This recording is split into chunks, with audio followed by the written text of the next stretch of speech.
रामदास अठोले मेरे साथ हैं। रामदास जी, ये बताइए कि क्या माहौल क्या दिख रहा है? नहीं, माहौल तो अच्छा है, लेकिन परसेंटेज कम हो रहा है। परसेंटेज बढ़ाने के लिए सब लोगों ने कोशिश करनी चाहिए, लेकिन क्यों नहीं इतना परसेंटेज बढ़ रहा है। मतलब 50%, 60%, 55% वोट होना ठीक नहीं है।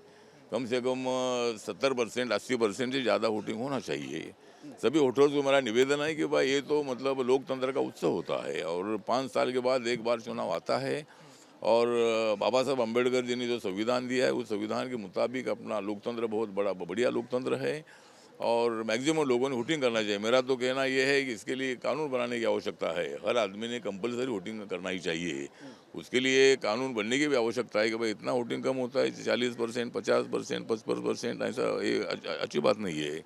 इसीलिए जो वोटर्स जिंदा है, जो वोटर्स मतलब वोट कर सकता है, उन्होंने घर से वोट करना है या यहाँ आकर भी वोट करना है, तो वोटिंग कंपलसरी करना चाहिए।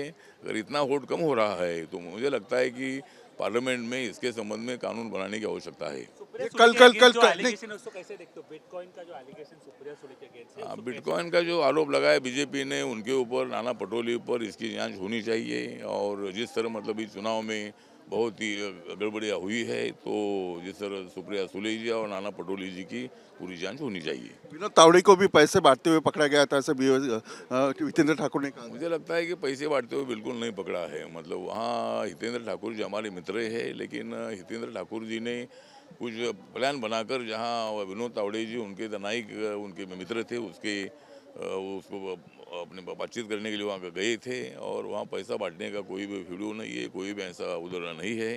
लेकिन जानबूझकर विनोद तावड़े जी आए हैं और किसी बीजेपी के नेता ने हमको फ़ोन करके बताया। बीजेपी का नेता का कैसा बोल सकता है? तो इसीलिए विनोद तावड़े आए थे, उनको जानकारी मिली थी और उन्होंने अपने लोग वहाँ भेजकर ये पैसा बांटने के लिए आए हैं। इसी तरह का उनके ऊपर आरोप लगाकर वहाँ मतलब विनोद तावड़े जी को बदनाम करने की कोशिश हुई है। और अभी इलेक्शन कमीशन पूरी जांच कर रहा है, पूरी इसकी जांच होनी चाहिए। और पैसा बांटना, इसका हम कड़ा विरोध करते हैं। लोगों ने अपने दिल से वोटिंग करना चाहिए, पैसा लेकर वोटिंग नहीं करना चाहिए। और इसी उद्धव ठाकरे ने कहा वोट जिहाद है, वोट जिहाद कर रहे हैं बीजेपी। नहीं, ठीक है कि नहीं, उनका कहना है ना नोट जिहाद का है, ना नोट जिहाद है, वोट जिहाद है। जिहाद का विषय नहीं है। मुझे लगता है कि आरोप तो लगाने के लिए माननीय उद्धव ठाकरे जी और महाविकास आघाड़ी तैयारी रहती है, लेकिन इसकी पूरी जांच होनी चाहिए। मतलब पैसा बांटना है तो विनोद तावड़े क्यों जाएंगे? वो ऑल इंडिया के जनरल सेक्रेटरी है। पैसा बांटने का विषय नहीं है। वो खाली मिलने के लिए गए थे, कार्यकर्ताओं से बातचीत कर रहे थे और तब मतलब बहुजन विकास आघाड़ी के कार्यकर्ता जाकर उन्होंने गुंडागर्दी की, वहाँ मारामारी करने का काम किया है और ये पैसा बांट रहे, इसी तरह का आरोप उन्होंने लगाया है। तो पुलिस भी जांच कर रही है और इलेक्शन कमीशन भी जांच कर रही है। तो मुझे लगता है कि विनोद तावड़े जी पर आरोप झूठे हैं और वो पैसा ना नहीं बांट रहे थे, खाली कार्यकर्ताओं को मिलने के लिए गए थे। ये विधानसभा का चुनाव आप धर्म युद्ध मानते हो? बीजेपी कह रहे हैं, देवेंद्र फडणवीस कह रहे हैं कि यह धर्म युद्ध है। नहीं, मुझे लगता है कि देवेंद्र फडणवीस जी तरफ बता रहे हैं कि भाई ये युद्ध है, मतलब महाविकास आघाड़ी के साथ युद्ध है और हमें चुनाव चाहिए शुद्ध। और ये महाविकास आघाड़ी के साथ है हमारा युद्ध। मतलब ये युद्ध हमारा जरूर है, लेकिन इस चुनाव में हम जीतेंगे।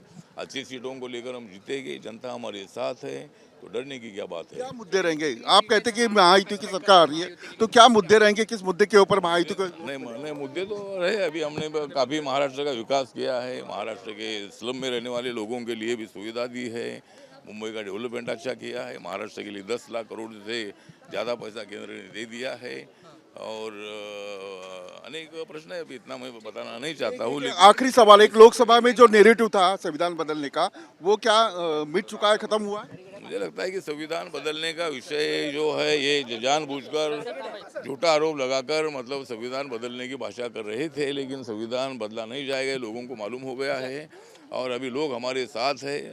लोकसभा के चुनाव में जरूर लोगों की गलतफहमी हुई थी और संविधान बदल सकता है, इसी तरह की भावना उनके मन में तैयार हुई थी और अपोजिशन ने ब्लैकमेल करके वोटिंग लिया था। लेकिन अभी लोगों के ध्यान में आया है कि बाबा साहब अम्बेडकर जी का संविधान कोई नहीं बदल सकते हैं और इसीलिए अभी ये चुनाव विकास के मुद्दे पर ही होगा, ये संविधान के मुद्दे पर नहीं कटेंगे हम।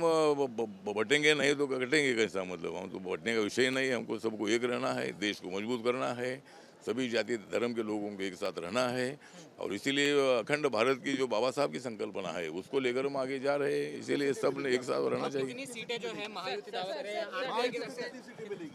तो महायुति को मुझे विश्वास है कि हमको कम से कम 165 से लेकर 170 तक सीटें पे मिलेगी और हम क्लियर बहुमत से सरकार हमारी बनेगी, मुख्यमंत्री महायुति का बनेगा। रामदास आठवले बता रहे कि 165 सीटें जो है महायुति को मिलेगी।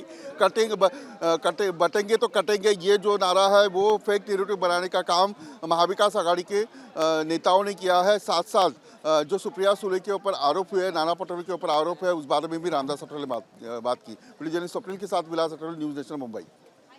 न्यूज नेशन अब व्हाट्सएप पर खबरों के ताजा अपडेट के लिए न्यूज नेशन के इस QR कोड को स्कैन करें।